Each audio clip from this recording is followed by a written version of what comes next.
Yes, yeah. Thank you. Oh, okay.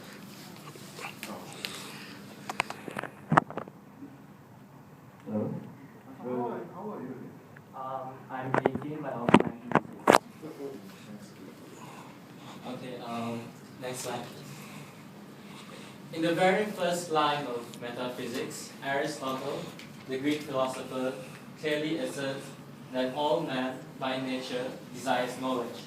And this is pretty much self-evident as we experienced from the presentations just now, like how eggs can cure cancer and how simple innovation can help the blind. Next slide.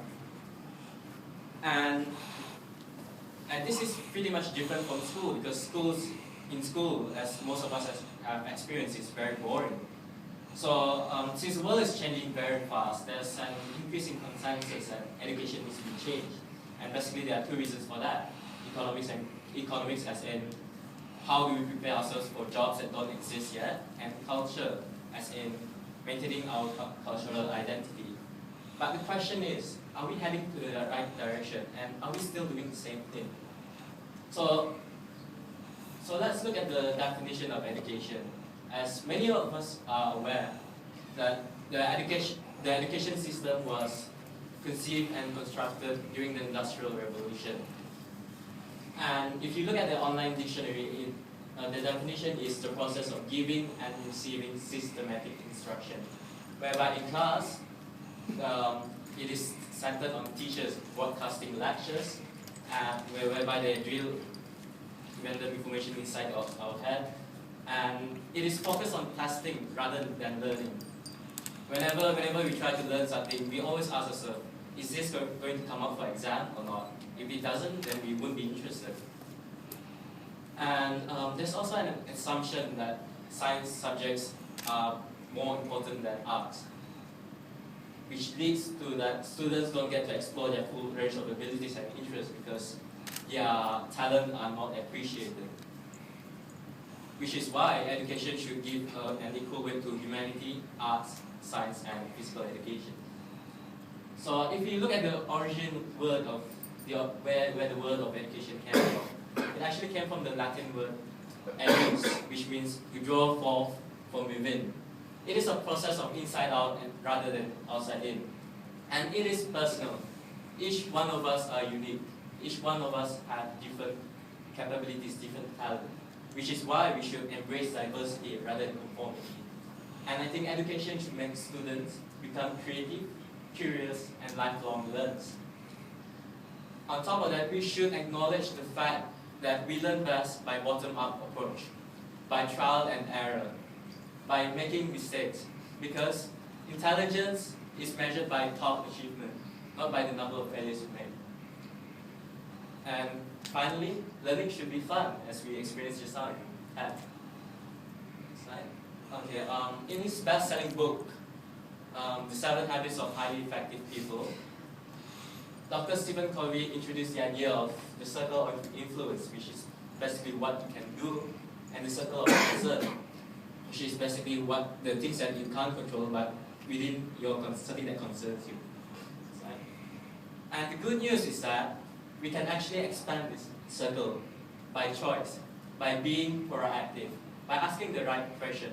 Instead of asking ourselves, why is this happening? Why is the education system like that? Why not we ask ourselves, what can we do about it? And if we can focus on what we can do, we can find people with the same interests, and we start to devote, and collectively we all start to devote time for the same cause. And this is the life hacking part. Next slide. So what I did was, since I'm just a student, I don't have much influence.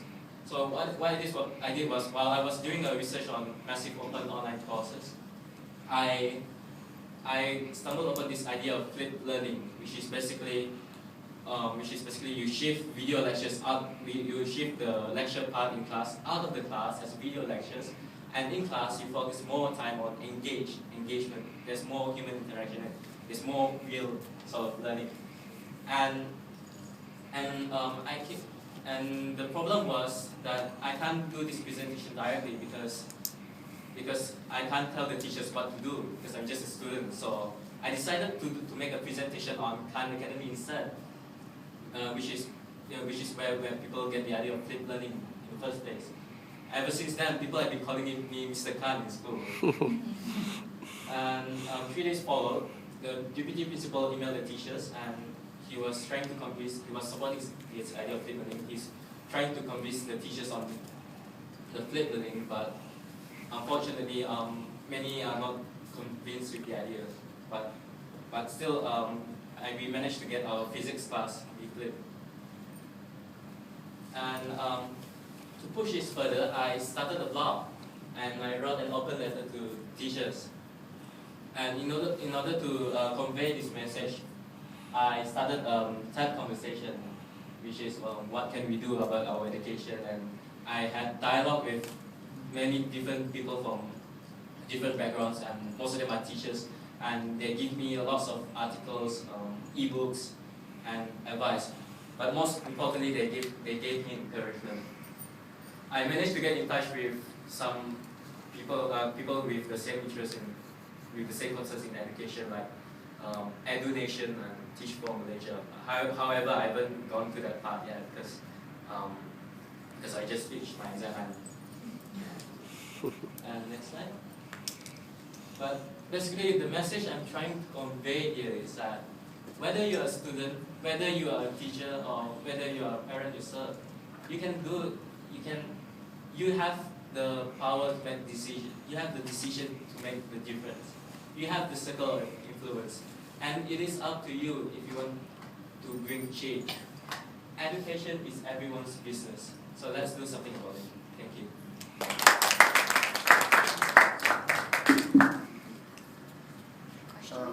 What do you plan to do actually? What's the action plan? Well, the action plan is, first of all, we were trying to do the flipped learning in my physics class, and because actually they have done this in the United States, but then skeptics would say that just because it works in the United States doesn't mean it will work in Malaysia. So currently we're trying to work it now in my own school.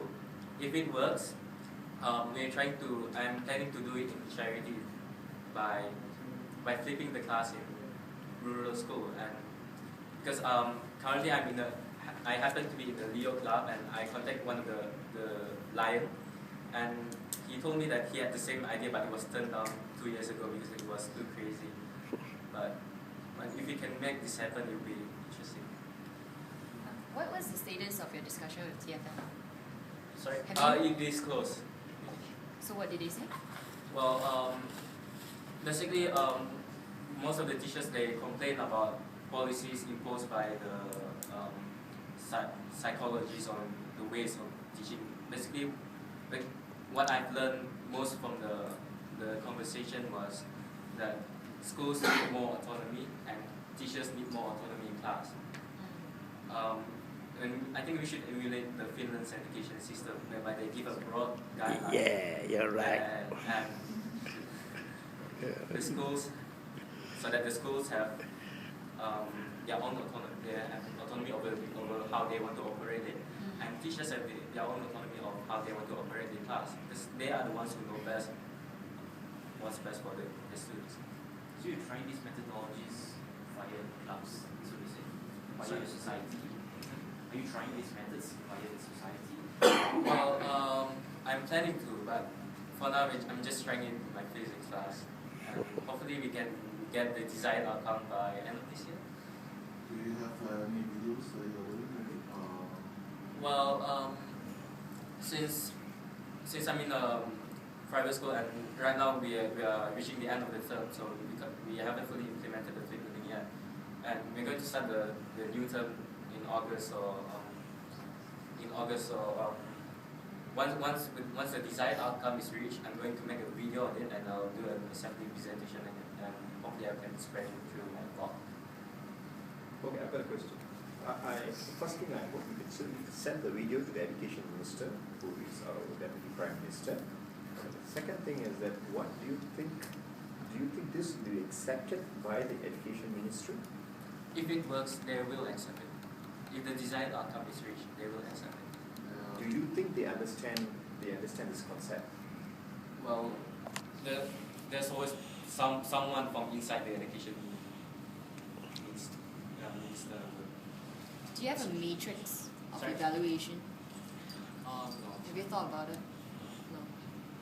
That's what pointing it out. Yeah, because if you're gonna push ideas through, you need some sort of statistics to back you up, right? Yeah, but then there is a statistic on this methodology in the US though. I have it in my laptop. Any other questions?